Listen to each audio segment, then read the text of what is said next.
together. Radio 91, where it's always better. Where it's always better.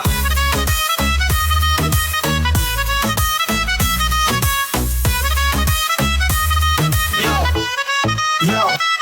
सुबह का सूरज या शाम का रंग, we bring you joy हर जुबान का धन. Community की बात हम हैं आपके साथ, let's spread the love, चलो मिल के साथ. Tune in, turn up, दिल से बात करो. Radio Manu 92 FM के साथ चलो. Every voice counts, हर लम्हा यहाँ. चलो बात करके देखते हैं, let's all shine on. Yo, let's all go. सेहत की बात और dreams to share. Radio Manu 92 FM, we're always there. From unity to joy, we bring the light. Every word, every tune makes everything right. Listen up, it's time to unite. Radio Manu 92 FM, shining bright. Dill se suno, we love and care. Chalo baat karke dekhte hain, let's take it there. So come along for the ride. Radio Manu 92 FM, we're by your side. चलो बात करके देखते हैं. Your voice, your guide.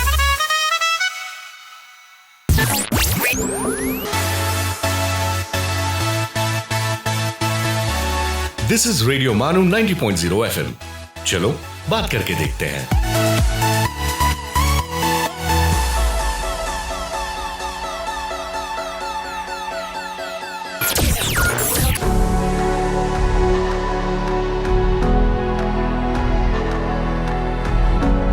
ये है radio मानू 90.0 FM. पेश है the great discoveries.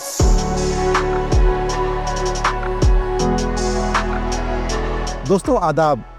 The great discoveries के इस शो में आपका वेलकम है. मैं हूं आपका मेज़बान उबैद और आज हमारे साथ स्टूडियो में मौजूद हैं डॉक्टर प्रिया हसन मैम. मैम हमारे स्टूडियो में आपका खैर मकदम है. शुक्रिया. दोस्तों आज हम बात करेंगे डार्क मैटर के बारे में. क्या आप जानते हैं कि डार्क मैटर होता क्या है, या डार्क एनर्जी क्या होती है? मैं आपको प्रोग्राम शुरू होने से पहले बता दूं कि जो इंसान की जो समझ है यूनिवर्स के, पूरी यूनिवर्स के बारे में, वो सिर्फ 5% है. और जो डार्क मैटर है उसकी मौजूदगी जो है वो 27% है. और उसके साथ साथ जो डार्क एनर्जी है उसकी मौजूदगी 68% है. तो कुल मिला के 95% यूनिवर्स के बारे में इंसान की कोई जानकारी नहीं है. तो इसी के बारे में आज इस शो में हम जानेंगे, जिसके लिए हमारे साथ स्टूडियो में मौजूद हैं डॉक्टर प्रिया हसन मैम. मैम ये काफ़ी इंटरेस्टिंग टॉपिक है जिसके बारे में आज हम बात करने वाले हैं. जी जी जी ज़रूर. तो सबसे पहले मैं आपसे ये पूछना चाहूँगा कि ये डार्क मैटर होता क्या है? जी, तो जैसे नाम ही आप देखते हैं डार्क मैटर, इसका बेसिकली मतलब है कि ये मैटर में से कुछ चीज़ एमिट नहीं होते. हम लोग को कोई एमिशन, अब्जॉर्प्शन, रिफ्लेक्शन कुछ भी नहीं आता. लाइट से भी इसका कोई नहीं आता है. हाँ. लेकिन इसका असर जो है हमें दिखता है ग्रेविटेशनल फोर्स में. अच्छा. हमने ग्रेविटेशनल फोर्स के बारे में इसके पहले भी बात की थी. तो हम लोग अगर स्टार्स के मोशन को स्टडी करें और इंस्पेक्ट करें कि कौन से ग्रेविटेशनल फोर्स से वो हो रहा है, उसी से हो रहा है वो जो है ये डार्क मैटर. तो ये डार्क मैटर को एक्चुअली कई साल पहले 1884 में भी लॉर्ड केल्विन ने प्रपोज किया था. पोंकारे ने भी बताया था. इनसे पोंकारे ने ही ये नाम दिया था डार्क मैटर का. एंड ऊट कैप्टन कई लोगों ने किया था. लेकिन सबसे सॉलिड जो कैलकुलेशंस हुए थे वो पहली बार 1933 में हुए. ये एक एस्ट्रोनॉमर थे जिसका नाम था ज़्विकी. ये ज़्विकी साहब क्या था, एक क्लस्टर स्टडी कर रहे थे. क्लस्टर यानी ग्रुप ऑफ गैलेक्सीज. तो ये क्लस्टर का नाम है कोमा क्लस्टर. तो कोमा क्लस्टर्स में ये क्लस्टर ऑफ गैलेक्सीज है, तो कई गैलेक्सीज मूव करते हैं. तो उन्होंने उनके मूवमेंट को यानी कि उनके वेलोसिटीज़ को मेजर किया. इसको स्पेक्ट्रोस्कोपी के ज़रिए किया जाता है. तो उन्होंने उनके वेलोसिटीज़ को मेजर किया और उन्होंने देखा कि ये वेलोसिटीज़ बहुत ही तेज़ है, बहुत ही ज़्यादा तेज़ है. और अगर इतने तेज़ रहते थे तो ये गैलेक्सीज क्लस्टर से भाग जाते थे, दूर हो जाते थे. लेकिन नहीं हो रहे थे. उसका मतलब है क्लस्टर में कुछ ग्रेविटेशनल फोर्स है, कोई चीज़ है जो उनको खींच रही है, पकड़ रही है. लेकिन वो चीज़ को हम लोग ऑब्जर्वेशंस में देख नहीं पा रहे थे. तो ज़्विकी ने ये प्रपोज किया कि शायद ये डार्क मैटर है. इसके बाद 1970 में वेरा रूबिन, ये भी एक एस्ट्रोनॉमर थी, और उन्होंने बहुत इंपॉर्टेंट ऑब्जर्वेशंस किए जिसको हम लोग कहते हैं Galaxy rotation curve. Rotation curve का मतलब ये है कि हम लोग बेसिकली देखते हैं कि स्टार्स, गैलेक्सी में तो स्टार्स होते हैं और ये स्टार्स की जो वेलोसिटीज़ है from the centre, distance from the centre से कैसे चेंज होती है। अब अगर हम लोग अज्यूम करेंगे कि गैलेक्सी में वज़न है सेंटर में, तो obviously velocity towards the centre ज़्यादा होनी चाहिए, और जैसे स्टार्स दूर हो जाते हैं सेंटर से तो उनकी तेज़ी जो है स्लो होनी चाहिए, स्लो हो जानी चाहिए। लेकिन वेरा रूबिन ने ऑब्जर्व किया कि जो स्टार्स आउटसाइड रीजन्स के थे गैलेक्सीज, वो तो बहुत ही तेज़ी से घूम रहे थे। तो वेरा रूबिन ने भी कहा कि ये तो कुछ स्ट्रेंज चीज़ है। और इसके पहले भी मैंने बात की थी बहादुरी के बारे में। तो साइंस में बहादुरी जब बताया जाता है जब आपके ऑब्जर्वेशंस आमतौर की समझ के ऑपोजिट होते हैं। तो बट वेरा रूबिन की ये बहादुरी हम लोग कह सकते हैं कि उन्होंने कहा नहीं, मेरे ऑब्जर्वेशंस ऐसे हैं, मैंने उनको चेक किए हैं, रीचेक किए हैं, ये ज़रूर कुछ चीज़ है जो गैलेक्सीज के बाहरी हिस्से में है, जिसमें वज़न है, दिख नहीं रहा है लेकिन वज़न है, जिसके वजह से स्टार्स ऐसे तेज़ी से घूम रहे हैं। और उन्होंने भी के डार्क मैटर के नाम को कंटिन्यू किया। तो उस तरह से डार्क मैटर के बारे में हमें मालूम हुआ। अच्छा मैडम, हमें जो जो इंसान को कब मालूम चला कि एक्चुअली डार्क मैटर जो है एग्जिस्ट करता है? जी, तो जैसे मैंने आपको बताया, पहली चीज़ तो थी गैलेक्सी रोटेशन कर्व्स। तो ये तो ऑब्जर्वेशनल स्टार्स के साथ किया। फिर लोगों ने रेडियो गैलेक्सीज से, गैलेक्सीज के बाहरी हिस्से में न्यूट्रल हाइड्रोजन रहता है जो हम लोग रेडियो टेलीस्कोप से देख सकते हैं। तो रेडियो टेलीस्कोप्स के ज़रिए इसको भी ऑब्जर्व किया गया और फिर यही देखा गया कि बाहरी हिस्से में आपके पास ऐसे हाई वेलोसिटीज़ है। हम लोग एक और चीज़ के बारे में बात करेंगे जो है ग्रेविटेशनल लेंसिंग। अच्छा, इसके पहले भी हम लोग बात कर चुके हैं थोड़ा कि ग्रेविटेशनल फोर्स जो है वो क्या है, लाइट को भी खींचती है। तो वो एक लेंस के जैसे बिहेव करती है। एंड ऑब्वियसली जितनी भारी चीज़ है वो लाइट को उतना ज़्यादा खींचती है। तो अगर आप कुछ गैलेक्सीज के इमेजेस को देखेंगे ग्रेविटेशनल लेंसिंग का, और हम लोग अंदाज़ा लगाते हैं मास का, तो हमें फिर से डार्क मैटर का दावा करना पड़ता है, क्योंकि नहीं तो हम लोग उस तरह के लेंस्ड इमेजेस देख नहीं पाएंगे, वो डार्क मैटर से ही हो सकते हैं। इसके अलावा हमारे पास कॉस्मिक वेव, माइक्रोवेव, हम लोग ने इसके बारे में पहले बात की थी, CMB, cosmic microwave background radiation, एक 3 डिग्री केल्विन का रेडिएशन है। और हम लोग ने देखा है कि ये 3 डिग्री केल्विन रेडिएशन जो हर डायरेक्शन में आइसोट्रोपिक होना चाहिए, एक्चुअली उसमें थोड़े फ्लक्चुएशंस है, और वो फ्लक्चुएशंस भी हम लोग डार्क मैटर के ज़रिए ही समझ सकते हैं। सिमिलरली जैसे हम लोग ने ज़्विकी के बारे में बात की, गैलेक्सी क्लस्टर्स जहाँ पे आपके पास ग्रुप्स है गैलेक्सीज़ के, उनके भी डायनामिक्स को अगर हम लोग स्टडी करते हैं तो हम लोग जब मास का एस्टिमेट करते हैं तो वो मास कई गुना ज़्यादा होता है compare to the mass of the galaxies. ये डार्क मैटर मास जिसको हम लोग देख सकते हैं गैलेक्सीज़ के मोशन से, उनकी वेलोसिटी से हम लोग देख सकते हैं कि वो तेज़ी से घूम रहे हैं। तो ये कोई चीज़ है जिसके वजह से ये हो रहा है जो हम देख नहीं पा रहे हैं, लेकिन उसका असर देख रहे हैं, वो मौजूद है वो। जी जी जी। अच्छा, ये डार्क मैटर बनते कैसे हैं मैडम? जी, तो ये तो ऑब्वियसली कुछ स्ट्रेंज चीज़ है। तो इसके लिए लोगों ने कई कैंडिडेट्स को प्रपोज किया। एक है जिसको हम लोग कहते हैं विम्प्स। अच्छा, ये है वीक इंटरैक्टिंग मैसिव पार्टिकल्स। ये एक किस्म के पार्टिकल्स है। एक किस्म के पार्टिकल्स है एक्सियॉन्स। ये जो है ये अल्ट्रा लाइट थियोरेटिकल पार्टिकल्स है। एक और भी अंदाज़ा किया जाता है ब्लैक होल, यानी कि प्राइमोर्डियल ब्लैक होल्स। जब कायनात बनी थी, जब भी अगर ब्लैक होल्स बने तो वो वाले ब्लैक होल्स जो है हो सकते हैं। हालांकि ब्लैक होल्स के हमारे बारे में हम लोग ने इसके पहले भी बात की कि ब्लैक होल्स तो ब्लैक है, लेकिन एक तो ब्लैक होल से निकलता है हॉकिंग रेडिएशन, राइट, और ब्लैक होल के इर्द गिर्द भी जो चीज़ें हैं उसमें से भी रेडिएशंस मिलते हैं जो हम लोग एक्सरे में देख सकते हैं, कई उसमें देख सकते हैं। लेकिन डार्क मैटर का प्रॉब्लम यह है कि हम लोग इसके देख नहीं पाते हैं, राइट। तो ब्लैक होल्स प्राइमोर्डियल है, ये ऑप्शनल पार्टिकल्स है जो हो सकते हैं। तो हमें एक्चुअली नहीं मालूम है कि किस किस्म की चीज़ें हैं ये। ऑर्डिनरी बेरियोनिक मैटर जो हम लोग बोलते हैं, जो प्रोटॉन्स न्यूट्रॉन्स, वैसी कोई चीज़ नहीं, कोई अलग चीज़ है। तो आपने शायद सुना होगा लार्ज हैड्रॉन कोलाइडर जो सर्न में स्विट्जरलैंड में है, तो ये बेसिकली पार्टिकल्स को स्टडी करते हैं। अच्छा। तो उसमें भी उसको इस्तेमाल किया जाता है ये पार्टिकल्स की खोज करने के लिए कि क्या ये ऐसे पार्टिकल्स है, बट हमें एक्चुअली ये हाइपोथेटिकल पार्टिकल्स है। हम लोग पक्का नहीं जानते कि ये कौन से पार्टिकल्स है। जी तो दोस्तों अभी हम रुकेंगे छोटे से ब्रेक के लिए। बहुत ही मालूमाती गुफ्तगू हो रही है डार्क मैटर के हवाले से, तो लेते हैं एक छोटा सा ब्रेक।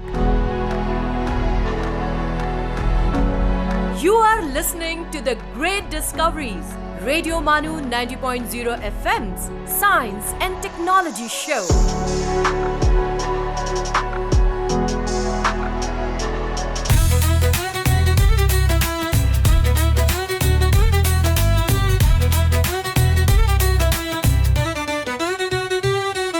आप सुन रहे हैं रेडियो मानू 90.0 FM, एक community radio station. So join the wave, come along for the ride. Radio Manu 90.0 FM, we're by your side. चलो बात करके देखते हैं. Your voice, your guide.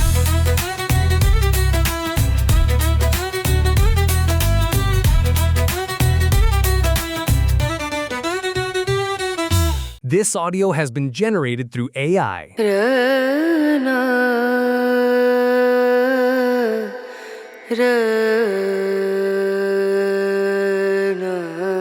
This is Radio Manu 90.0 FM. Let's listen to the Mindful Minute.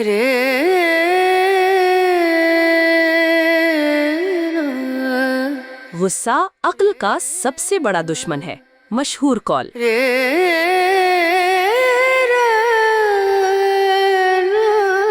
शिक्षा वो रक्षक है जो सपनों को साकार में बदल सकती है। Doctor APJ Abdul Kalam.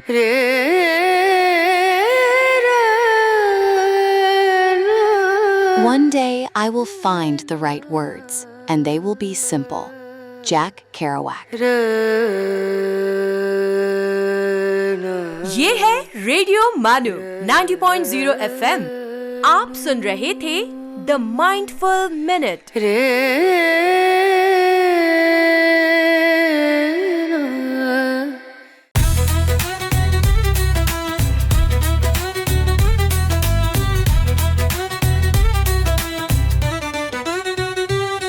Sales, marketing और ब्रांड प्रमोशंस के लिए हमसे राब्ता करें radiomanu@manu.edu.in पर। So join the wave, come along for the ride. Radio Manu 90.0 FM, we're by your side. चलो बात करके देखते हैं. Your voice, your guide.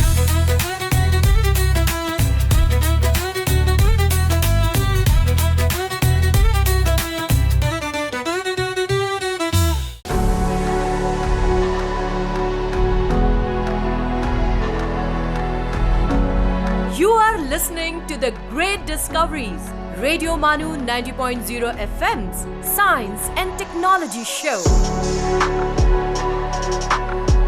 दोस्तों ब्रेक के बाद आपका फिर से खैर मकदम है। आज हम बात कर रहे हैं डार्क मैटर के बारे में। तो मैडम आपसे मैं ये आगे पूछना चाहूँगा कि हम डार्क मैटर को डायरेक्टली क्यों नहीं डिटेक्ट कर पाते हैं?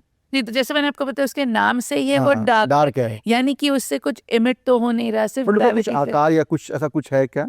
नहीं, तो हाँ, तो लोग उसका डिस्ट्रीब्यूशन स्टडी करते हैं, यानी कि वो किस तरह से डिस्ट्रीब्यूटेड है गैलेक्सीज में, वैसा हम लोग कुछ आकार बनाते हैं। लेकिन वो ऑब्वियसली बहुत मुश्किल है वो आकार बनाने के लिए, क्योंकि आपको वो पॉइंट जहाँ पे आप आकार बनाए उसमें कोई चीज़ होनी चाहिए, कोई स्टार या कोई चीज़ होनी चाहिए, गैलेक्सी, जिसके मोशन के ज़रिए आप वो आकार बताते हैं। लेकिन अगर आपके पास कोई चीज़ नहीं है तो आप उसके बिना आकार नहीं बता सकते, क्योंकि आप ग्रेविटेशनल इफेक्ट नहीं देख पाते हैं। तो ये एक्चुअली वही मुश्किल चीज़ है। जी जी जी। अच्छा, क्या मैडम ये डार्क मैटर जो है वो ऑर्डिनरी मैटर की तरह होता है? जी, वो उसका बिहेवियर किस तरह का होता है? जी, तो एक्चुअली वो ग्रेविटेशन फोर्स को तो रिएक्ट करता है, तो उसकी वजह से ये डार्क मैटर के क्लम्प्स बनते हैं, यानी वो जोड़ते हैं उसके हिस्से। एंड एक्चुअली अभी समझा जाता है कि बिग बैंग जब हुआ तो ये डार्क मैटर जो है ये एक्चुअली कुछ फिलामेंट्स, कुछ एक स्ट्रक्चर में बना, क्योंकि हमें मालूम है कि हमारे जो गैलेक्सीज है ना, वो रैंडमली डिस्ट्रीब्यूटेड नहीं है, वो एक फिलामेंट्स ऐसे कुछ स्ट्रक्चर के उस पे ज़रिए डिस्ट्रीब्यूटेड है। तो ये माना जाता है कि उसका जो स्केलेटन है वो स्केलेटन स्ट्रक्चर बना है डार्क मैटर के वजह से, कि चूँकि ये डार्क मैटर यूनिवर्स में था तो ये जिस तरह से स्प्रेड आउट होता है उसके बेसिस पे गैलेक्सीज भी उस तरह से स्प्रेड आउट होके स्ट्रक्चर फॉर्म हुआ यूनिवर्स में। तो शायद वही बेसिस है जिससे स्ट्रक्चर बना। अच्छा, कोई ऐसी भी गैलेक्सीज है जिसमें डार्क मैटर नहीं है, विदाउट डार्क मैटर जी करती हो जी, गैलेक्सीज? तो हमारे पास तो सरप्राइजेस की कमी नहीं है। तो यस, कुछ गैलेक्सीज है जिसमें डार्क मैटर नहीं पाया जाता है।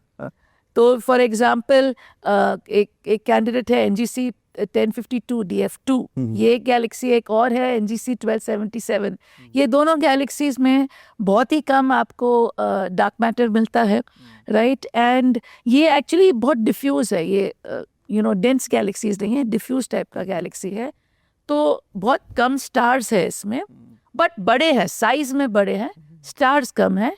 एंड देयरफॉर ये जो स्टार्स जो मूव हो रहे हैं उसमें अगर आप देखें तो उसके ऑब्जर्वेशंस डार्क मैटर के साथ हैं। अच्छा, ऑपोजिट केस भी हमारे पास है, गैलेक्सीज जिसमें बहुत सारा डार्क मैटर है। तो खास करके एक किस्म के गैलेक्सीज है जिसको हमको कहते हैं डूऑफ गैलेक्सीज, छोटे गैलेक्सीज। और ये डूऑफ गैलेक्सीज में भरा है, बहुत सारा डार्क मैटर है। और इसीलिए समझा जाता है कि चूंकि ये डूऑफ गैलेक्सीज में बहुत सारा डार्क मैटर है तो उसके वजह से वो एक दूसरे से चिपकते हैं, क्योंकि बहुत डार्क मैटर है तो ग्रेविटेशनल फोर्स बढ़ के रहेगा। तो ये डॉर्फ गैलेक्सीज जो छोटे छोटे हैं वो एक दूसरे से जुड़ के बड़े गैलेक्सीज बन सकते हैं, क्योंकि उसमें बहुत सारा डार्क मैटर है। तो दोनों एक्सट्रीम्स हमारे कुदरत में है, जिसमें बहुत डार्क मैटर है, कम है और नॉर्मल है। तो इसीलिए वही समझना एक मुश्किल है। अच्छा, हमारी जो गैलेक्सी है उसमें कितना डार्क मैटर है, इसके बारे में थोड़ा कुछ रिसर्च हुआ है क्या? नहीं, हमारे गैलेक्सी में तो है। हमारे गैलेक्सी में तो खूब सारा डार्क मैटर है जो हम लोग ऑब्जर्व करते हैं, और उसके बहुत उसके बारे में बात कर सकते हैं, लेकिन बहुत सारा है हमारे पास डार्क मैटर। तो डार्क मैटर अगर आप देखेंगे तो वो बहुत ही बड़ा हिस्सा ऑफ विजिबल यूनिवर्स, अगर विजिबल यूनिवर्स का कहते हैं तो हमारे भी गैलेक्सी में करीब 85% आपका डार्क मैटर है। तो आप जो तारे देख रहे हैं वो बैली 10%। तो एक्चुअली इसमें वही है कि हम लोग जो देखते रहते हैं, जिसको हम लोग स्टडी करते रहते हैं, वो शायद बहुत ही छोटा हिस्सा है। जी बिल्कुल जी। अच्छा मैडम, ये डार्क मैटर के साथ डार्क एनर्जी की भी बात होती है, तो ये डार्क एनर्जी क्या होती है? डार्क एनर्जी एक अलग चीज है। ये चीज है कि डार्क, दोनों डार्क है, यानी रेडिएट नहीं करते हैं, लेकिन डार्क एनर्जी एक अलग चीज है। अगर आपको याद है, हम लोग एक प्रोग्राम किए थे on big bang and expanding universe. तो ये तो हमको मालूम हुआ कि हमारे कायनात शुरू हुई बिग बैंग से, उसके बाद एक्सपेंशन हुआ जो हबल ने डिस्कवर किया। वो तो सब ठीक है। अब इसके बेहतर ऑब्जर्वेशंस जब लोग ज़्यादा अच्छी तरह से ऑब्जर्व करने लगे तो करीब 1998 में 25 साल पहले लोगों ने ये डिस्कवर किया कि ये जो एक्सपेंशन हो रहा है ये कांस्टेंट वेलोसिटी के साथ नहीं है, उल्टा एक्सेलरेशन हो रहा है, राइट। लोगों को पहले क्या समझ थी कि एक्सपेंशन हो रहा है और ग्रेविटी के वजह से शायद ये एक्सपेंशन स्लो हो जाएगा और रुक जाएगा, क्योंकि थोड़ी देर के बाद वो ग्रेविटी के वजह से वो रुक जाएगा। लेकिन ऑब्जर्वेशंस हमको कुछ और बताते हैं। उसमें बताते हैं कि उल्टा एक्सपेंशन आपको एक्सेलरेशन के साथ हो रहा है। तो ये कोई एंटी ग्रेविटी के जैसा नाम दिया गया है इसको, और इसी का नाम है डार्क एनर्जी। तो डार्क एनर्जी वो चीज़ है जिसके वजह से आपका एक्सपेंशन जो हो रहा है एक्सेलरेशन के साथ हो रहा है। तो ये दो ग्रुप्स ने ऑब्जर्व, ये एक ही ग्रुप ने, कई लोगों ने इसको ऑब्जर्व किया गया। उल्टा 2011 में इसके लिए नोबेल प्राइज़ भी दिया गया, यानी कि लोगों को ये ऑब्जर्वेशंस में काफ़ी कॉन्फिडेंस है कि एक्सपेंशन जो हो रहा है वो एक्सेलरेशन के साथ हो रहा है, तेज़ी के साथ हो रहा है। अच्छा मैडम, क्या ये डार्क एनर्जी जो है वो कांस्टेंट है? तो ऑब्वियसली पहले लोगों ने समझा कि डार्क एनर्जी कांस्टेंट होगा, क्योंकि हमारे पास ऑब्जर्वेशंस भी नहीं थे जी। लेकिन फिर कुछ बेहतर टेलीस्कोप्स बने, यानी कि एक है dark energy spectroscopic instrument DESI. तो इससे एक्चुअली लोगों को देखा कि डार्क एनर्जी की जो डेंसिटी है वो शायद डिक्रीज हो रही है विद टाइम डिक्रीज हो रही। तो शायद उसमें चेंजेस है डार्क एनर्जी के, लेकिन ऑब्वियसली उसके लिए हमें बेहतर ऑब्जर्वेशंस की ज़रूरत है। अच्छा जी। अच्छा, क्या ये जो डार्क एनर्जी है will it tier the universe apart? हाँ, तो एक तरीके से जैसे हम लोग क्या सोचिए, आप अगर एक्सपेंशन हो रहा है विद एक्सेलरेशन, राइट, तो ऑब्वियसली वो खींच लेगा, चीर लेगा हमारे यूनिवर्स को, तो वो तो इसको हम लोग बिग रिप कहते हैं, यानी कि ये शायद हो सकता है। लेकिन ये भी है कि हमें एक्चुअली नहीं मालूम है कि किस तरह से ये जो खेल है, interplay between dark matter and dark energy, किस तरह से ये खेल आगे चलेगा, तो will the big rip happen या नहीं हैपन, वो भी हमें ठीक से नहीं मालूम है। सो फिलहाल जवाब है नहीं मालूम। नहीं मालूम। अच्छा, क्या मैडम ये जो डार्क एनर्जी है या ये डार्क मैटर है, क्या ये दोनों एक दूसरे से कनेक्टेड है? तो वैसे तो नहीं कनेक्टेड है, क्योंकि वो दोनों अलग चीज़ें हैं। दोनों नाम में डार्क है, लेकिन दोनों का असर अलग है। ये है कि ऑब्वियसली दोनों का ग्रेविटी से कुछ रिश्ता है, लेकिन इन प्रिंसिपल दोनों अलग चीज़ें हैं। जी। क्या कोई ऐसी भी थ्योरी है या फिर कुछ ऐसा भी है क्या कि जिससे ये साबित होता हो कि डार्क मैटर एग्जिस्ट नहीं करता है? जी, तो एक और इंटरेस्टिंग थ्योरी है जिसको कहा जाता है मॉन्ड, मॉडिफाइड न्यूटोनियन डायनामिक्स। अच्छा, तो न्यूटन के लॉ ऑफ ग्रेविटेशन के बारे में तो हम लोग ने बात की थी, और जनरल फिजिक्स के कोई भी स्टूडेंट है उनको बहुत कॉन्फिडेंस है न्यूटन की थ्योरी में, राइट। लेकिन मॉन्ड थ्योरी ये क्या है, ये बहुत इंटरेस्टिंग थ्योरी है, मुझे खुद बहुत पसंद है, क्योंकि इसका जो कहना है, इनका कहना है कि ठीक है न्यूटोनियन डायनामिक्स सही है, बट हो सकता है कि लार्जर स्केल्स, ज़्यादा दूरियों पे न्यूटोनियन डायनामिक्स जो है शायद वो थोड़ा बदलता है, मॉडिफाई होता है। किस तरह से मॉडिफाई होता है, यानी कि वो बेसिकली कहता है कि शायद लार्जर डिस्टेंसेस पे ग्रेविटी का जो असर है वो एक्चुअली चेंज होता है, इट्स स्लाइटली वीकन्स, थोड़ा वीक हो जाता है larger distances compare to Newtonian. तो मॉन्ड थ्योरी जो है बहुत इंटरेस्टिंग थ्योरी है, क्योंकि इन्होंने थोड़े एडजस्टमेंट्स किए न्यूटन्स थ्योरी में, और अगर वो एडजस्टमेंट्स किए गए तो ये पूरे जो ऑब्जर्वेशंस है अपने रोटेशन कर्व के ऑब्जर्वेशंस, जिससे हम लोग को कॉन्फिडेंस है डार्क मैटर पे, वो ऑब्जर्वेशंस को वो बहुत ही खूबसूरती से एक्सप्लेन करता है। ऑब्वियसली जैसे मैंने आपको पहले बताया कि साइंस में एक ये चीज़ है कि कोई पत्थर की लकीर नहीं होती है, यानी कि आपके पास एक थ्योरी होती है, और जब आप कुछ ऑब्जर्वेशंस देखते हैं जो थ्योरी को कंटेस्ट करती है, तो थ्योरी में हम लोग बदलाव लाते हैं, और थ्योरी इस तरह से इवॉल्व होते रहती है, यानी कि चेंज होते रहती है। तो मॉन्ड थ्योरी में ये है कि शायद हम लोग को अगर न्यूटन की थ्योरी को थोड़ा बदलाना है, राइट, ताकि ये जो वेलोसिटीज़ है इन लोग को मॉन्ड थ्योरी से एक्सप्लेन किया गया। तो कई पेपर्स निकले साइंटिस्ट के जिसमें मॉन्ड थ्योरी का इस्तेमाल करने से उनको डार्क थ्योरी को, डार्क मैटर को अज्यूम करने की ज़रूरत नहीं पड़ी।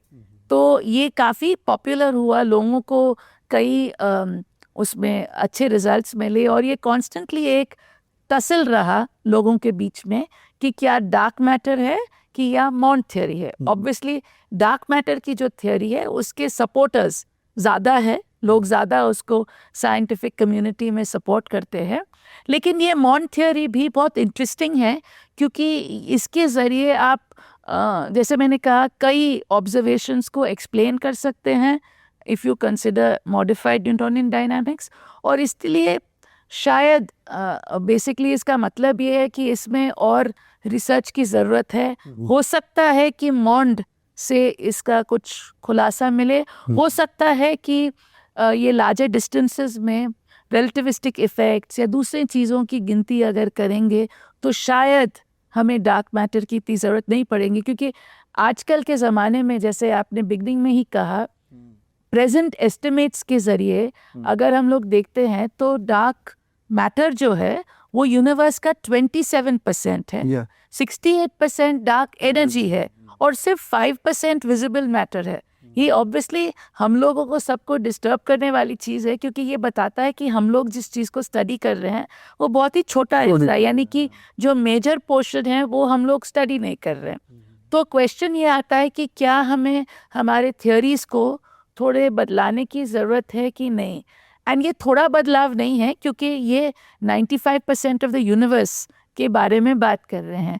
तो ऑब्वियसली ये बहुत इंटरेस्टिंग है, लोग इसकी बहुत खोज करने की कोशिश कर रहे हैं, क्योंकि इसमें हमारा जो सबसे चाहता थियोरी है, न्यूटन्स थियोरी ऑफ ग्रेविटेशन, जिसको हम लोग इतना सपोर्ट करते हैं, उसी को कंटेस्ट किया जा रहा है। तो इंटरेस्टिंग रहेगा कि अब लोग इसमें और रिसर्च करेंगे, क्या पता करेंगे, ये इंटरेस्टिंग है। तो एट प्रेजेंट हम लोग एक्चुअली कह नहीं सकते हैं कि इसमें क्या जी जी दोस्तों, अभी रुकेंगे छोटे से ब्रेक के लिए। ब्रेक का फिर हाजिर होते हैं, तब तक के लिए सुनते रहिए रेडियो मानो 90.0। आप सुन रहे हैं द ग्रेट डिस्कवरीज, रेडियो मानो 90.0 FM का science and technology show.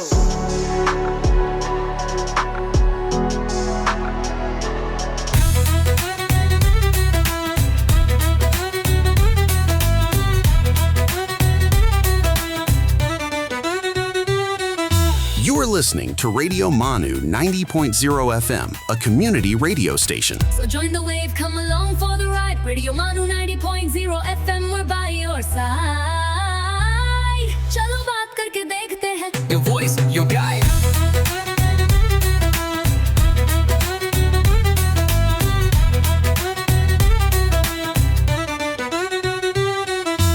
This audio has been generated through AI.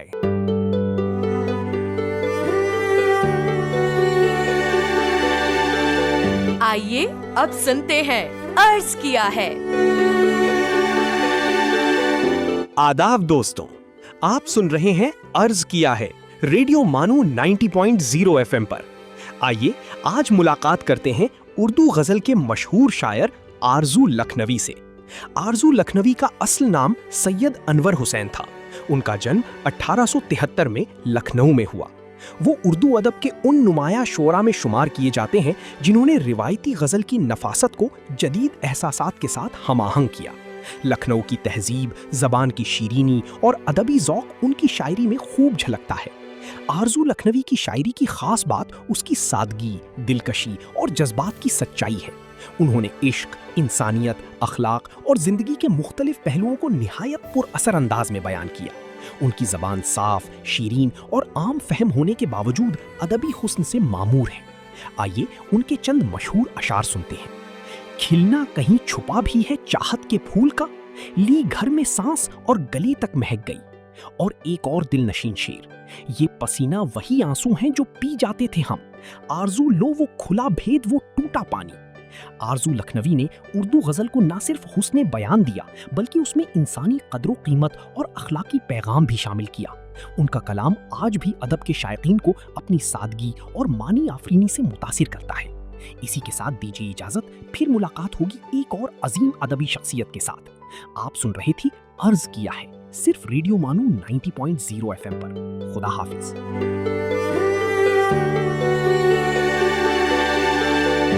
You were listening to अर्ज किया है।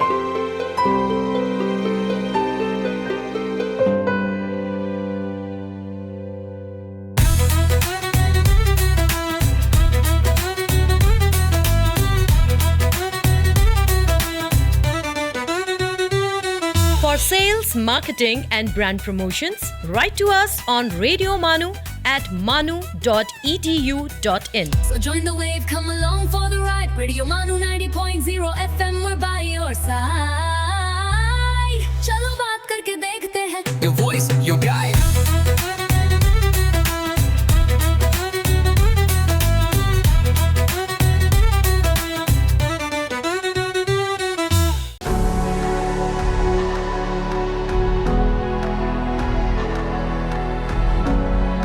सुन रहे हैं द ग्रेट डिस्कवरीज, रेडियो मानू 90.0 FM का साइंस एंड टेक्नोलॉजी शो।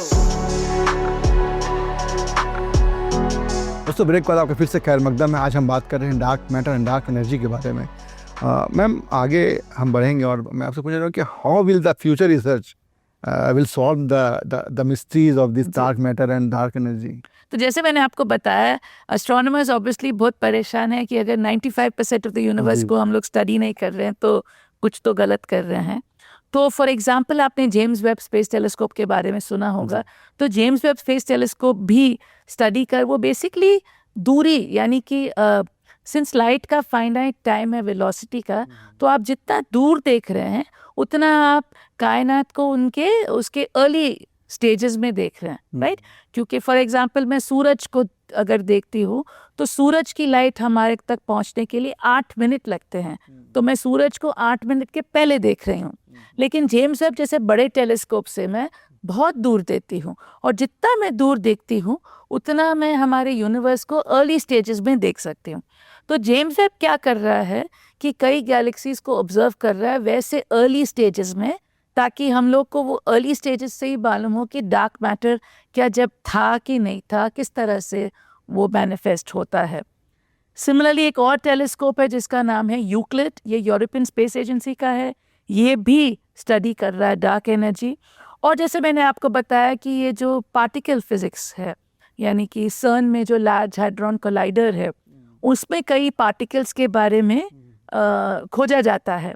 तो ये भी है कि क्या डार्क मैटर कोई अनडिस्कवर्ड टाइप के पार्टिकल्स है जिसको हम लोग ने अभी तक डिस्कवर नहीं किया, जो जो है यूनिवर्स में। और ये पार्टिकल्स हो सकते हैं, हम लोग उसको कोल्ड वार्म हॉट कहते हैं। तो कोल्ड वाले वो है जिसकी वेलोसिटी कम है, वार्म जिसकी मीडियम वेलोसिटी, हॉट जिसकी वेलोसिटी ज़्यादा है। तो शायद ये कुछ अनडिस्कवर्ड टाइप के पार्टिकल्स है जिसके बारे में हम लोग जानते नहीं हैं। तो इसकी भी अलग खोज लार्ज हैड्रॉन कोलाइडर के ज़रिए किया जाता है, to look for new types of particles जिसके बारे में हमको मालूम नहीं है। तो इन शॉर्ट कई अलग डायरेक्शंस में खोज की जा रही है ये डार्क मैटर के बारे में। एंड डार्क एनर्जी भी एक बहुत बड़ा प्रॉब्लम है जिसमें हमें बेसिकली लॉज ऑफ ग्रेविटेशन को और अच्छी तरह से समझने की ज़रूरत है। तो जैसा कि आपने बताया कि हम सिर्फ 5% पे ही जो अब तक रिसर्च कर पाए हैं, बाकी जो 95% है उसके बारे में भी जो है वो बहुत कुछ खोजा जाना बाकी है जी। और इसमें भी अपार संभावनाएं हैं कि मतलब किस तरह की रिसर्च इसमें की जाए कि और नई चीज़ें जो है वो उसकी खोज की जा सके। तो दोस्तों आज के इस प्रोग्राम को यहीं पर हम जो है वो ख़त्म करेंगे, और मैं मैम का बहुत बहुत शुक्रिया अदा करता हूँ कि मैम आप हमारे शो में आए। दोस्तों द ग्रेट डिस्कवरी के इस प्रोग्राम में फिलहाल इतना ही। आपसे फिर मुलाकात होती है अगले प्रोग्राम में। तब तक के लिए मुझे या मेरी पूरी टीम को दीजिए इजाज़त। आदाब। You were listening to the Great Discoveries on Radio Manu 90.0 FM. चलो बात करके देखते हैं।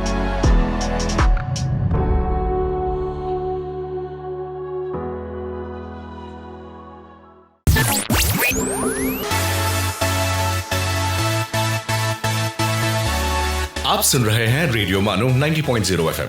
चलो बात करके देखते हैं।